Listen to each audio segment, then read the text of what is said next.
Welcome back to the Krueg Show, Bay Area Sports Live Rundown, starring yours truly and the great Ryan Smith in the house. Hope everybody's having a phenomenal Friday around the Bay. We got a lot to get to, some great topics today. What's going on, Ryan? How are you, man?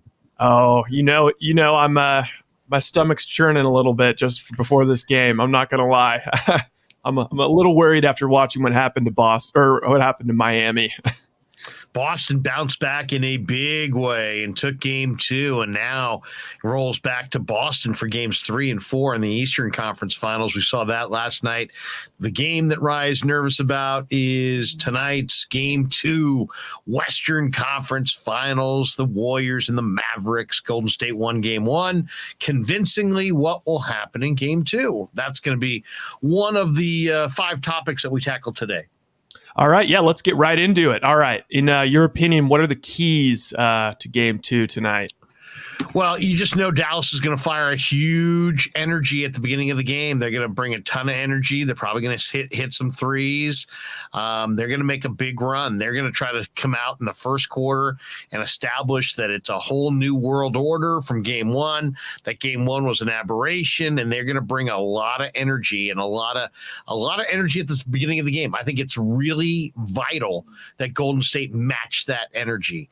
You know, the one thing I think Golden State really needs out of this, they need this series to go the way they want it if the next series is going to result in a title. So what does that mean? That means I think we've got great indications right out of the chute that Miami-Boston Rye is going to be 7-game knockdown, drag out. It's going the distance. So that means if the Warriors can finish off Dallas quickly and without expending a ton of energy and get a little healthy, when I say that, maybe get GP2 back on the floor for the finals, I think that's their best chance to get it done and have a parade in Oakland once again. So, or in San Francisco, wherever they're going to have it. But I'll say this.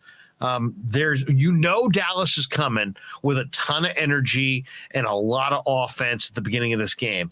And I just think Golden State's got to get off to a better start, and they got to match that intensity right out of the chute. And then I think, more than anything, don't let Bertans and Bullock start to provide a lot of points from the 3-point line, because that will take pressure off of Luka. That will take pressure off of Brunson. That will take offensive pressure off Dallas. I think the Warriors are a deeper, better team, and I think this is going to be Golden State in 5. But this is the game that I think determines that. If Golden State wins here and goes up 2-0, then I think Dallas gets 1 at home, and I think Golden State finishes them off in 5. Man, Warriors in 5 is going to be hard to get to if they lose this second game at home and give Dallas the home court. So to me, the key, absolutely match Dallas's energy level and intensity. Treat this like you're down 0-1 instead of up 1-0. To me, that's the key for Golden State tonight. Yeah, I mean, listening to Draymond Green, I think it's really telling because at times, I think we all get a little frustrated with, it seems like sometimes they maybe take opponents for, they're not quite always locked in. I think back to that year, I think it was 2018 when they let the Clippers take them to 6. When they have lesser competition, they tend to sometimes let games slip away. They are focused on this one. Draymond Green picked the Mavericks to win that Sun series. And from everything I've heard, Draymond, there's no showboating at all. They know what they're dealing with with Luka Doncic. They know this guy's a killer, and they don't want to give him any, they're not going to, they will not do the thing that D Wade and LeBron did where they made fun of Dirk for being sick, or, Devin Booker and Chris Paul laughing at Luka. They have too much respect for him. What Draymond basically said, and I totally agree, is Dallas is going to come out and they are going to punch. They're going to punch hard at the beginning of the game, just like you're saying, Larry. And the biggest thing is just being able to withstand that punch because they know it's coming. So if they can just hang in there, withstand that initial opening punch, I think that I think they absolutely can win this game. They could. I think it's going to be a smaller margin than the last game, but I still think they could get a comfortable lead or a comfortable win. That said, this Mavericks team, they've gone down 2-0 in all the other series. I think Luka's one of those guys like LeBron where he's kind of feeling it out in game 1 and game 2 and absorbing information and downloading it. And just the most important thing for the Warriors is just keep mixing up those defenses. Do not let him control the pace of the game. And the last thing is, I don't know how much you look at that shot quality thing that's gotten really popular amongst like NBA Twitter, where they essentially take all the shots that were taken, the players' percentages, how open they were, and they give you a final score. And in the Sun series, everyone was like, oh, this is so weird. They're saying that the Mavericks, normally would have won, game 1, game 2. They said that the Mavericks normally would have won this last game that was a blowout by 1 point. Because they're 3-pointers. They shot 48 and they made 11. So, I mean, we just got to hope that we keep playing that unbelievable defense on the 3-pointers and hope they don't go down. Yeah, I mean, defend the 3-point line. I mean, to me, what you don't want is because Luka's going to get his. Luka's one of the great scorers in the league, and he's in the prime of his career, and he's going to get his 35. The key is Bertans can't go off. Bullock can't go off. Those are the guys that can really start to stripe it from the 3-point line if you leave them wide open, and you don't want them giving Dallas a lot of easy buckets, a lot of easy points. So to me, match their energy level. I think that's key. If you're Golden State, you can get out on the break, get out on the break. But definitely go play game 2 with the urgency like you're down a game instead of up a game.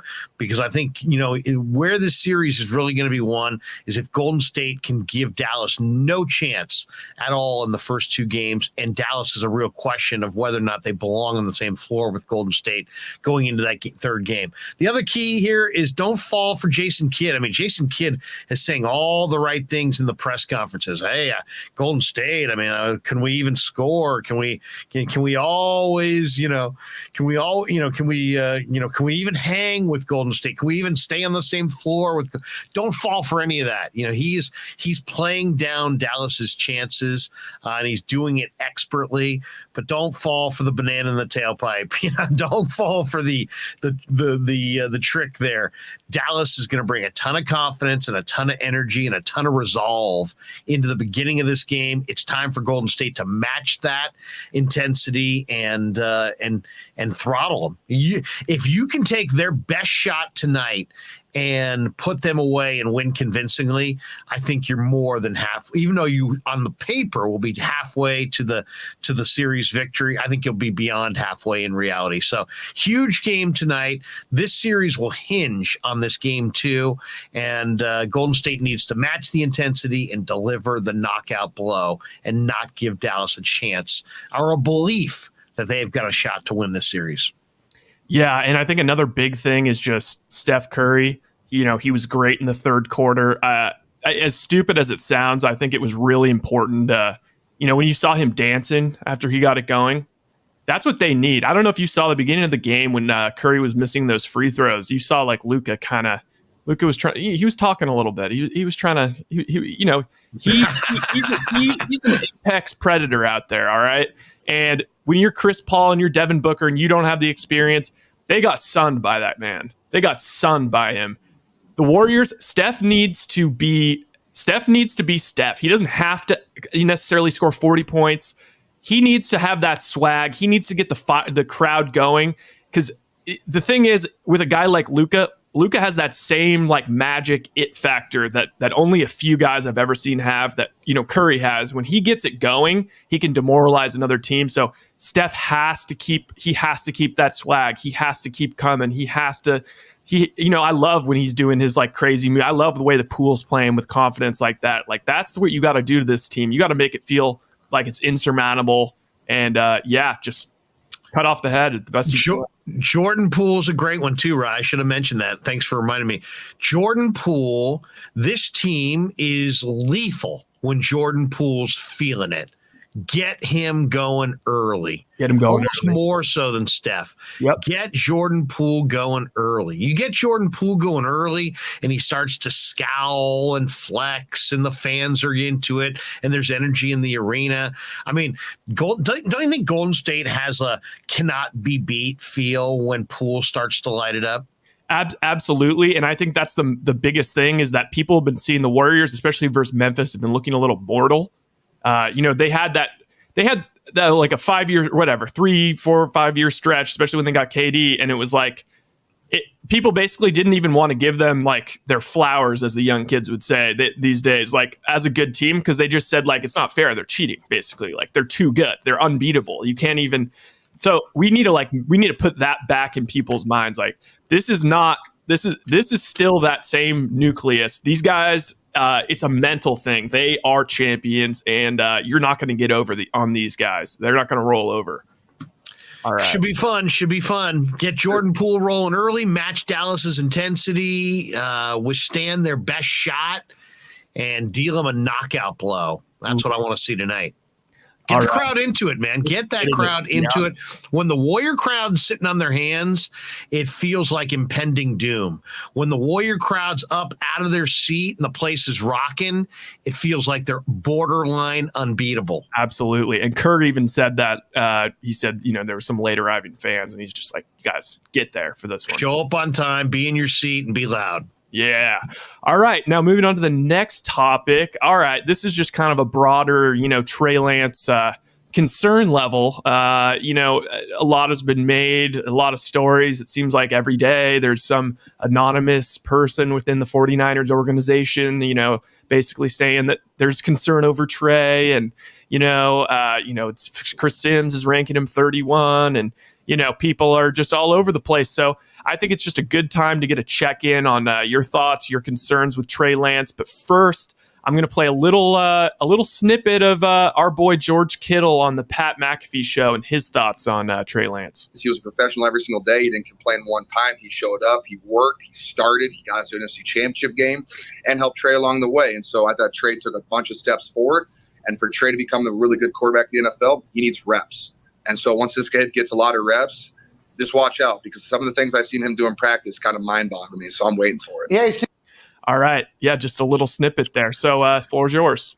Well, I mean, people need to pump the freaking brakes on all this Trey Lance criticism. Trey Lance, you're all going to look so freaking stupid. Just stop, just stop, because you're going to look bad. All right. You're going to look really, really bad. If you're one of these guys, Trey can't do this, Trey can't do that, I'm worried about this, I'm worried about that, you're going to look like just some fanboy.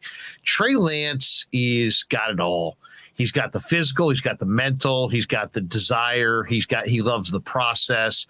If you listen to more of that interview with Pat McAfee today on McAfee's show, Kittle talked about the difference between Lance last year in the OTAs to this year is night and day, that he's borderline unrecognizable. Why? Because he's put in a ton of work and he's put in a ton of reps, and being good as a football player is really vitally important to Trey Lance. So I'm all in on the kid and have been since before the draft. I know he's going to be great. Why? Because to me, there's a time to evaluate, and then there's a time to turn off the projector and move on to the next guy. And the evaluation with Trey comes down to a couple things. Does he have the physical requisite ability to do the job? Yes. Has he had success doing the job at his level? Yes. Does he have the mental capability to digest an NFL offense, even one as complex as Kyle Shanahan's? The answer is yes. And the most important question is, does he love the process of pro football? Because that's where there's all kinds of guys. Everybody's looking at their watch. Everybody's looking at their watch. You want the guy who's looking at his watch going, man, I got to get to the facility. Not the guy who's looking at his watch when he's there going, God, I got to get out of here. Trey Lance is going to put in the work. He loves the reps. Now, does he need reps? Yes. Does he need mental reps? Yes. Does he need physical reps? Yes. Does he need overall team reps? Yes. Does he need more reps with his top wide receivers? Yes. Does he need more reps learning to call out the protections? Yes. Does he need more fine tuning as far as looking at NFL defenses, knowing what he's watching pre-snap? Yes. He needs reps. He's not there yet, but he's going to be there, because he's going to do the reps and because it's important to him. and he's physically and mentally capable and emotionally capable. And so I have no doubt in my mind. The only doubt that I have is, will Trey just be a very good NFL quarterback, or will Trey be the best? That's where my question is. I know he's going to be better than Jimmy. I know he's going to be better than most. It just is he just a very good quarterback among a bunch of other very good quarterbacks in this league? Or is he right there with the Rodgers and the Mahomes and the Bradys and the very top of the top tier? Is he in that tier? Is he really elite? I think he's going to get to that tier. And that's my only question is, does he get from very good to elite? Elite is elite, and it's hard to get there, and it's going to take time. But that's my only question. Very good, put that one's in the bank. This is going to be a very good young quarterback. The question is he going to be elite? And that means accuracy and, all the reps and not making the same mistakes over and over. But I think it's all there for him, Ryan. I love this prospect, and I love how much people are doubting him, because what it really comes down to is the person. You know it, and I know it.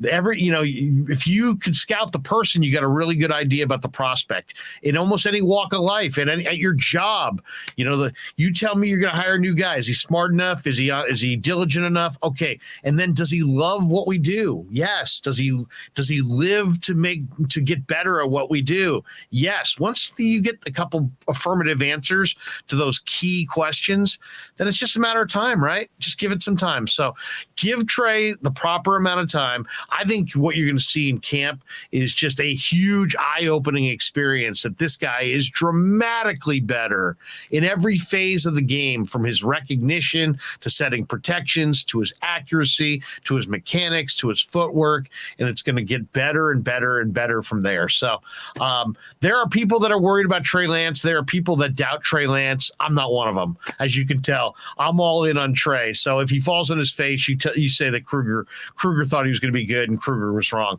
because I am totally convinced that Trey Lance is going to be a very good NFL quarterback. And the only question is he going to be elite? I 100% agree. And you know what? Like, as I'm, seeing more and more of these drafts, and especially with the most important positions, quarterbacks, and then, you look in the NBA and it's like, the most important point guards, the guys with the ball in their hand, those guys, I'm learning more and more, like, I just want to bet on personality and work ethic. And there's a minimum requirement of physicality and, lack of health concerns and talent that needs to be reached. And you know what? Like, Trey's pretty much a 10 out of 10 in terms of talent. Like, you're not going to find, there's nobody in this draft. There was nobody in last year's draft. I guess maybe you could say Trevor Lawrence, but the kid's 20. He's still younger than Kenny Pickett. He has an immense amount of talent, but the most important thing is the personality. He seemed like he was able to maneuver. When you listen to Kittle, he was able to maneuver. Jimmy G is their guy in that locker room, and he was able to basically win.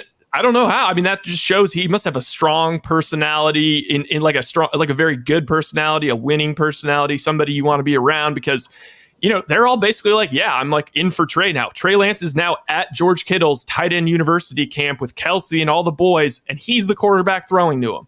He's making the moves. He's getting all the rookies' phone numbers. He's doing all that. So, I heard Mike Lombardi when they first drafted him, and he said, I don't really know about this. The kid's a year away from being a year away. And you know what? I think that maybe that is true, but my expectations are he may be a year away from being an elite quarterback. I think this year, though, he's going to improve immensely throughout the year. And like Kittle said, I think they have enough talent around him to kind of survive the, struggles and whatnot. But by the end of the year, I think that their ceiling is going to be much higher than it was last year, entering the playoffs. And in the following year after that, get ready.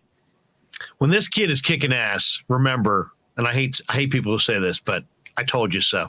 Yeah. All right. Time to fire our first commercial, and then we'll come back and talk a little bit more. Larry Krueger here for Telemetrics. Thanks to Casey Bateman and the good people at Telemetrics. If you're an occupational therapist, if you're an orthopedic surgeon, a chiropractor, a physical therapist of any kind, Telemetrics is designed for you to use in your practice and will greatly benefit your patients.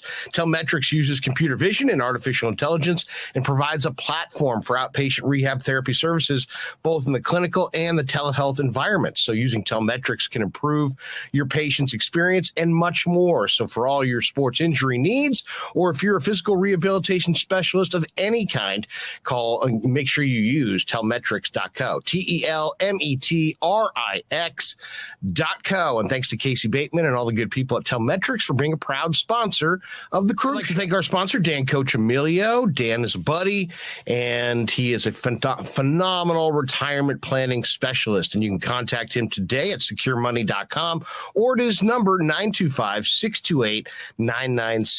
There's a lot of uncertainty in our world right now, and you want to make sure that your money is secure. That is the key. Danny's got 25 years of experience, born and raised right here in the Bay Area, and he can help you get an immediate 10% premium bonus on your principal retirement account. So give him a call, 925-628-9966. He'll make an appointment with you, and you can sit down. It's not a one-size-fits-all kind of a deal. He'll consult with you and come up with a strategy to get you going to where you want to be. Once again, 925-628-9966, securemoney.com on the web. And thanks to Dan Coach Emilio and all the people at Secure Money for being proud sponsors of the Krueg Show. All right, welcome back to the Krueg Show, Bay Area Sports Live Rundown. We've talked a little Warriors. We've talked a little Niners. Now we're going to switch gears and talk a little bit about the Giants. Giants and Padres go this weekend. Right, we've had some big time Giant rumors this week. Let's flip gears and talk a little G-men. Yeah, so kind of what's prompting this is, of course, I think everybody's sort of seen the murmurs that Soto may want out of Washington, and then you see the video of Crawford and his kids with Soto, and another one where they're on the bases chucking it up like buddies. And then, so that's one end of it. You know, of course, it seems like I would love to trade the farm for Soto. But then John Heyman, MLB newsbreaker today, he was reporting, on Thursday, he was reporting that the Giants are seen as a potential destination for hometown kid Aaron Judge. So I don't know. I mean, I guess the question would be, you know, Soto's younger, but man, it would be nice to have just a big bat in the outfield, hometown kid just crushing home runs again. You know, just a big dude. That would be pretty cool. So with that said, who do you want, Judge or Soto? If you could pick one, what's the better move for the Giants? Man, this one's tough. It's it's funny. I put out that tweet last week. Hey, or earlier this week, if the Nationals want, if they want Kyle Harrison, they can have him. If they want Marco Luciano, they can take him. You want Hunter Bishop, you can take him. And so many people jumped on that. We're talking about it now. Juan Soto's younger. Juan Soto's been higher average typically than Aaron Judge. Aaron Judge, though, this year is having a tremendous year in his walk year. He's hitting over 300 with power. Aaron Judge grew up in the Central Valley, I believe, as a fan of the Giants. And to me, that's the kicker. Mix in that and the fact that, you know what, the Giants have spent a lot of time, developing Marco Luciano. They spent a lot of time developing Kyle Harrison. I just watched a Kyle Harrison video last night. He looks so good. I mean, think of a combination of like Madison Bumgarner with a little bit more of a power arsenal. That's kind of what this kid has. He's a big kid who's got a little bit of that Bumgarner, that kind of arm slot of Bumgarner, but he brings a little bit more juice on the fastball. He's got a little bit more power. So I don't know. I mean, if you can, in this scenario, I mean, they're both great. Like if you I'd love to see Farhan make a move. And if he can get Juan Soto and he had to part with, Luciano and some guys, I'd be all in to do that. But man, Aaron Judge is a free agent this offseason. and the Yankees did not sign him to the extension before opening day. There was a lot of talk. Would they not? They haven't done it.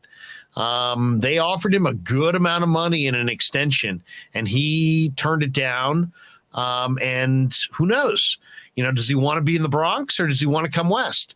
If you found out through his representative that he didn't want to just use the Giants as some stalking horse, if he actually really prefers to live west and be out here in California where his family is from, then I think Aaron Judge moves the needle more as far as tickets than Juan Soto. I think Juan Soto might be the better offensive talent, but if you said to me you can build your team around Aaron Judge or Juan Soto, I'd probably go with Aaron Judge just from the standpoint of, he is local. He did grow up being a Giants fan. I think that means something to Giants fans. You're getting him at a really high level. I think Judge is going to have many great years ahead. Soto, you said 3 years younger, 2 years younger? Oh, no. I believe Aaron Judge is Soto is 23. 23, and Judge is more like 28, right? 30. Oh, he's 30. So he's an older player, but it doesn't cost you any prospects. Yeah. So Larry, let me throw it to you this way, because I think with both guys, you can make the argument that we are, sacrificing, or we're potentially risking the future with both guys. With Soto, you're getting a 23-year-old. So if he needs a 10-year contract, I don't know. He's 23. Have him till 33. Maybe he tails off a little bit at the end, but I think it's pretty safe to say that, he's going to be a star in San Francisco for a decade. But you're going to have to, leverage your future, trade away possibly the next Madison Bumgarner, trade away a bunch of these young guys. And then door number 2 is Aaron Judge. We don't have to get rid of anybody from the farm system, but a lot of times these deals come down to who is willing to offer more years. And if we offer Judge an 8-year, 7-year contract, something like that in order to get him, that's what we talk about is, if he starts breaking down, injuries, which have already been a part of his career, and then all of a sudden we have this giant whole, thing just digging in our pockets. Aaron Judge, maybe he's not able to play, half the games a couple years in a row, and then maybe he starts tailing off. That's the only thing I'm worried about. So it's option A or option B. And honestly, I'm fine with either, but yeah. They both result in an incredible player coming here. I guess I would probably say give me Aaron Judge because I think Soto's better, but Soto, as you said, is going to cost you. I think if I'm the Nationals, I would want Luciano. I would want Harrison. I want the kid, the center fielder, Luis Matos, and I probably want something else.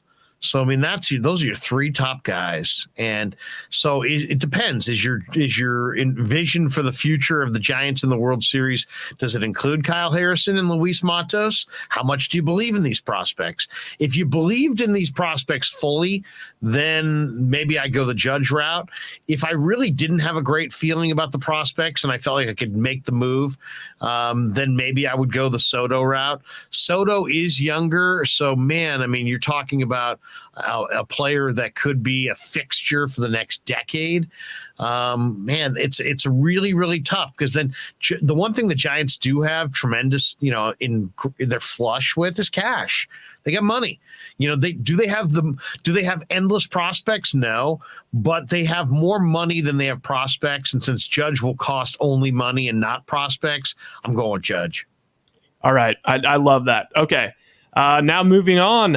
Little NBA draft talk. Everyone's talking about the lottery, who the Magic going to take number 1. But over here at Bay Area Sports Live, we're concerned with the Dubs. And that 28 spot where we got Jordan Poole, I believe is where we're drafting. And right. So the question is, hey, is there any guys that you have your eyes on that maybe are sleepers that maybe fallen for whatever reason, but you'd love to see the Warriors take a shot at? Man, there is an incredible sleeper in this upcoming NBA draft, in my opinion. And I've looked at these guys pretty extensively. Leonard Miller is a high school kid who used to be a guard and is now 6'11", and he has Kevin Garnett like fluidity. You know, he's 6'11" and incredibly long. Right now, I'm not sure if he's committed to the draft. I know Bill Duffy and Associates, BDA Sports, is representing him or at least advising him right now. There's some talk that he may wind up going to college and playing for a year, but he doesn't have to. He's from Canada. He's got incredible bounce. I mean, you're very much like KG. I mean, this guy is really, really long. The shot is a developmental shot. He's very skinny, but man, the fluidity is right there. Leonard Miller. I can't believe now the mock drafts I saw on NBADraft.net have him going at the top of round 2. Yeah. I don't believe that's where he's going to go. My guess is when he starts the workouts, people are going to see that unbelievable potential. And I would say if you really want him, you better get either late lottery or you better get around 15. So they would probably have to trade up from 28 to get this player. I can't imagine he would be there at 28. If he's there at 28, Leonard Miller is an absolute slam dunk. Don't think twice. Turn in that card, draft Leonard Miller, and put him in the G League for a year and develop him. But I don't even think he's going to go there. I think he's going to wind up going much higher than that because and NBA people are going to see the fluidity on the 6'11" frame, and they're going to sit there and go, this guy's upside is crazy. So I say, if I'm Bob Myers, I want Leonard Miller. I think he's a potential star. You may have to kind of redshirt him a little bit that first year as far as G League minutes and that kind of thing. But they're an organization that is thinking long term. And man, if you could put a Kevin Garnett like forward next to Jordan Poole, Jonathan Kuminga, Moses Moody, and James Wiseman, you might then have your next core that could win several more championships if Leonard Miller fulfills that incredible vast potential. So remember that name, Leonard Miller, high school kid from Canada. YouTube this kid, look at his highlights. Tell me if you see a little KG there. He was a guard. He's now 6'11", and he's just got guard-like skills and handle, and he thinks like a guard. He almost thinks like an on-the-ball guy. I'm not saying he's going to play point.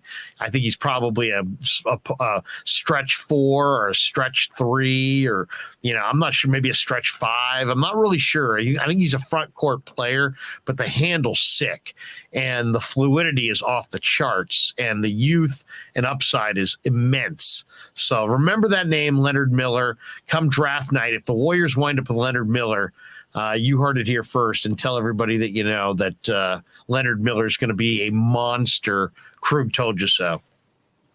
All right. Yeah. I mean, I love that. I mean, when I'm looking at the guys around there, so in my opinion, I feel like the Warriors need a wing. So a wing / a guy that can play the 4. I mean, especially if there's a chance we part with Wiggins. I think you see it in this playoffs. Just having wing depth is just so dang important. And of course, Kuminga is going to only get better, but he still has to learn a little bit on defense. And so I really love the kid out of Santa Clara, Jalen Williams, just by, I watched a lot of him, watching him versus Gonzaga, watching him versus St. Mary's. And man, that kid, he jumped off the screen as like, wow, this guy is an NBA player. He looks a little raw, but he's just the best player on the court by far. And that St. Mary's team was connected with fifth-year seniors, and he was just giving it to them and actually, won the game for the Broncos at home. So I'd love to see if he could drop to the Warriors. I'd love to take a shot on him. That's a good one, too. It's another guy that Bill Duffy represents. Oh, really? He's a 6'6" prospect with 7'2" wingspan who can shoot the ball from the perimeter. Yeah, I like him a lot as well. Jalen Williams. I'm not sure if he's going to just test the waters and go back or if he's going to come out, but absolutely. He's another guy that I don't think he'll be on the board at that point. I think he'll probably go, 20, 22, something like that. It's interesting. Bay Area Baller 18 in the chat says, I always thought Drew Timme would look good on the Warriors. Drew Timme has, Kevin McHale-like footwork. A lot of people feel like he's not an NBA player. So we shall see on that front. Yeah, and we should also throw Gammon Brown's donation out there. He says, true or false, 49ers are the third best draft in the NFC West. I thought the Niners had the second best draft. I'll give Seattle the best draft, and I thought the Niners had the second best draft. But Gammon Brown always in on the chat. So yeah, Drew Timmy's interesting as well. I think there's some guys in the second round of the NBA draft. The Warriors have 2 picks in round 2 that definitely people should be on the lookout for as well when it comes time to draft time. Matthew Mayer, who played at Baylor, the kid who looks like he's got the mullet. Have you seen the guy for Baylor who has the mullet? I think he's going to be a top 10 guy. No. He's Matthew Mayer. I'm talking about the Caucasian kid from Baylor. Oh, okay. I got it. They have him at the end of round 2. I thought you were talking about Sohan. My bad.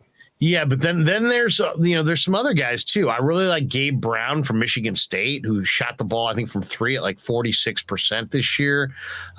He could be like a Draymond Green type sleeper, guy who's a leader on that team. He's like an emotional leader. He's a pretty good defender. He's kind of a 3-and-D guy right now, but the 3 ball came around huge for Gabe Brown in the second half of the year. So he's another guy to keep your eye on for Michigan State. Another guy projected to go late second round, and yet, potentially, he could be a very, very intriguing player for anybody who gets him. And there's one other player that I kind of really liked, Keon Ellis, who's a 2-guard 1. He's a 1 or a 2, and he plays for Alabama, 6'6", about 180 pounds, super skinny kid, but man, explosive and long. Keon Ellis, check him out as well. Any of those guys could be there in the second round. Yeah, and then lastly, I mean, if I think their centers tend to drop, you never know. If Coloco's there, I wouldn't hate it. That's a good one too. Coloco from Arizona could be there at the end of round 1. Can run the floor, with great ease. You just wonder with Wiseman and with much as Kerr loves Looney, and with the Warriors loving to play Green at the 5 and Kuminga being a kind of a small ball 5. I kind of wonder if the need is really at the 5, but yeah, he's intriguing too. I would think like with a guy like him, throw him in the G League, and maybe we have center. He could be center depth later in the league. Very last one, Wendell Moore. He started off pretty slow during the year. I mean, the times he looked great when Duke was humming, but I think this Duke team was so talented that I would look out for these guys that are that didn't quite show out in college because they were just too stacked, man. And obviously, I think that Mark Williams, their center, is starting to get some hype, and he may actually end up falling into the top 10 just because he's got that crazy wingspan, like 9'9", and he actually can shoot and do a little bit more than he was asked to do at Duke. But so the Dukies I'd watch out for. Yeah, that's a good call. He's another big guy who can run the floor. Yep. Jalen Williams from Arkansas is also a favorite of mine. He's 6'10". He's about 260 pounds. They're saying he may go late 20s in the at the end of the first round, and I really like him quite a bit. Jalen Williams, who played for Mus at Arkansas, a big kid who's active, has some ability, has some desire, has an NBA frame and body. He would be a nice guy to add to your front court as well. Yeah. Okay. So, Krug, why don't we're going to hit our last sponsors, and then we're going to come back with one more wild card topic, speed round. All right. And thanks to Tony Cassera and the good people at Cassera's Italian Menswear. They are housing the Krueg Show t-shirts, and they're a proud sponsor of the show as well. The Krueg Show t-shirt, the Krueg Show podcast t-shirt is available there at their store in Dublin. Their address is 7372 San Ramon Road in Dublin, California. And go see Tony Cassera and get yourself a Krueg Show t-shirt and support the show. And special thanks to our sponsor, New York Style Italian Sausage. That's right, NewYorkStyleSausage.com is their website. Phenomenal product, whether it's the breakfast sausage, the Italian mild, the Italian spicy, the chorizo. You cannot go wrong with New York Style Italian Sausage. Once again, NewYorkStyleSausage.com, often imitated, never equaled. And they are a proud sponsor of the Krueg Show. Thanks to them as well. All right. We're back, and just real quick, wild card. Last question before we let everyone go. Who would you rather not see out of the Heat and the Celtics. Who do you not want, hoping, the Warriors make it to the finals? Who's the matchup you do not want to see? I don't want to see the Celtics. I mean, to me, the Celtics are really good. I think, they've got just a bunch of guys who are, they've got a bunch of really, really good individual players that have all come of age. I mean, Marcus Smart is a player that is, I think, great. I think Marcus Smart is a great player. I think he's kind of a guard version of Draymond Green. Hits big shots. He makes smart basketball plays. Killer defender, and he just has a way of intimidating guys that he's guarding and totally shutting them down. Then you got Jaylen Brown. Now Jaylen Brown's question is the knee, but it seems like the knee's healthy right now, right? So Jaylen Brown's playing at a high level. Then you look at Tatum. Tatum's the best player on that team, and he's one of the great young players in the league. Then you look at Grant Williams. Grant Williams can square up and knock down shots. I mean, they just got guys on that team. The kid Pritchard from Oregon, who's now, comes off the bench for the Celtics. He's another guy who's pesty, who hits big shots. So I think Udoka's a good young coach. I think they got a bunch of ball, real gamer type guys who can elevate in the moment. And that crowd is raucous, man. Boston, trying to win games in Boston with that crowd, and as much as verbal as they are, as intense as they are, it's a cauldron of hate. I mean, it's that's a tough place to play. So to me, I don't want any part of the Celtics. I think the Celtics are the better team. Jimmy Butler's an incredible player. Miami can shoot lights out. They're well coached. It's not like Miami would be an easy team by any stretch.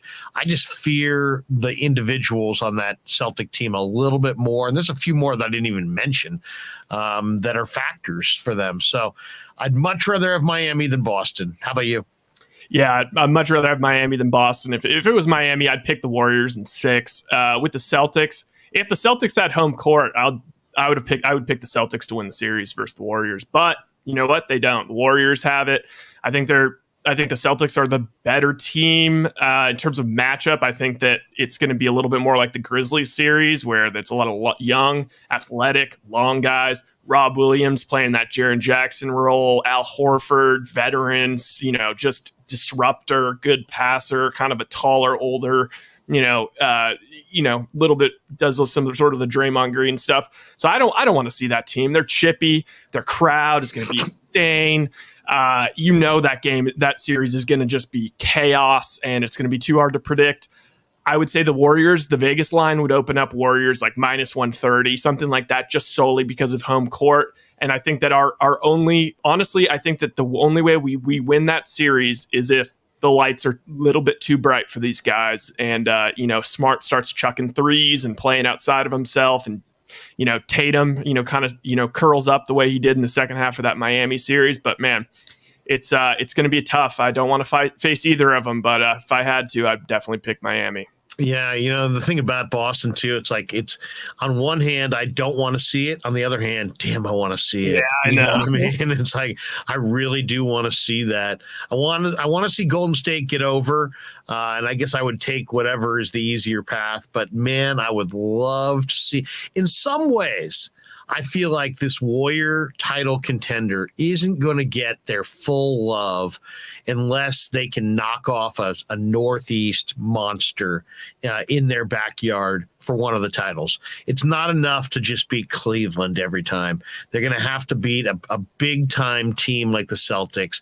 Celtics are in ESPN's backyard. Everybody in the Northeast is geared up on the Celtics. If you beat Miami, the people will still be doubting you. If you beat this Celtics team, especially if you did it convincingly, I think that's where you really get your propers. I think that's where you get your respect. I think that's when the nation says, you know what, this Warrior team is a true dynasty. I think they're a dynasty either way. You probably do as well. I just think they'll get more national recognition if they knock off Boston and maybe do it convincingly. So I'm looking forward to it. Hey, that's going to do it for us, but that doesn't do it for us for the day because we're coming on tonight, aren't we? We got a double bubble going tonight, don't we? Absolutely. Yeah. We got Warriors, Warriors, Mavericks post game, Giants, Padres, big series. So, yeah.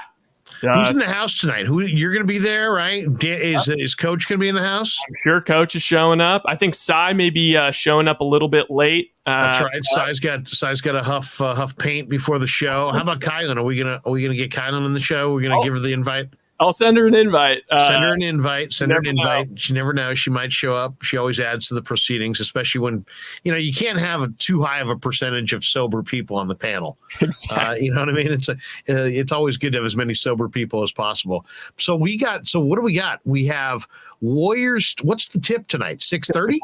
6 o'clock Warrior tip. We got 6:45 Giants or 7:15 Giants? I believe it's 7:15. There you go. So Warriors and Giants will come on.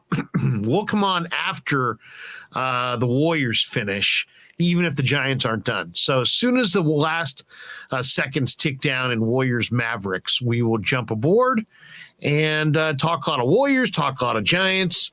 Overall, it's going to be a great night. Should be a phenomenal Friday night. Join us. Rye, you got anything else you want to add? Go Dubs. Go Dubs. Yeah, never met a man I've been scared of. Careful, you gon' get exactly what you asked for. Careful, whatever you bring me, getting handled. I answer to no one, I don't need to hassle. Yeah, we ain't never fall back.